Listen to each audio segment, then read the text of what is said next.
ASI's latest performance standard, version 3.1, free, prior and informed consent, known as FPIC, became a mandatory requirement for certifying entities.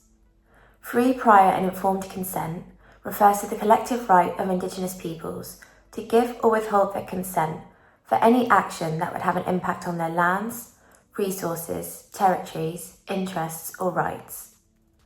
Proper implementation of FPIC is essential for the protection of Indigenous peoples' right to self-determination, as well as for the protection of Indigenous peoples' ecosystem services, which closely links to their livelihoods, health, cultural practices and socio-economic development.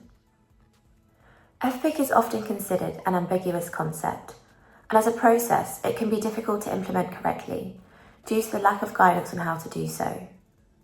Following a recommendation from the Indigenous Peoples Advisory Forum, IPAF, from auditors seeking further guidance, as well as ASI members expressing a need for further understanding of the process, ASI's Board of Directors supported the IPAF recommendation for its members to draft FPIC guidance documents relating to criteria 9.4 in ASI's performance standard.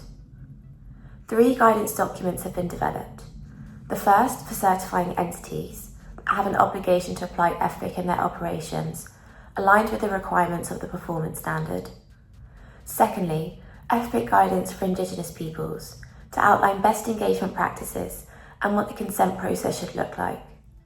And finally, FPIC guidance for auditors to enable auditors to better understand how the FPIC criteria is being properly implemented in conformance with the standard.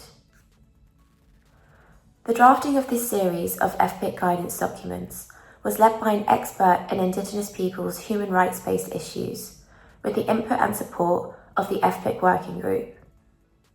The working group consisted of 4 experienced IPAF members and 3 secretariat. The range of knowledge, geographical location, and gender within the working group ensured a broad perspective was reflected in the guidance documents. A well-executed FPIC process is beneficial for all stakeholders. It is an opportunity to establish and develop relationships that are mutually beneficial, identify effective methods of engagement, and exchange knowledge between parties.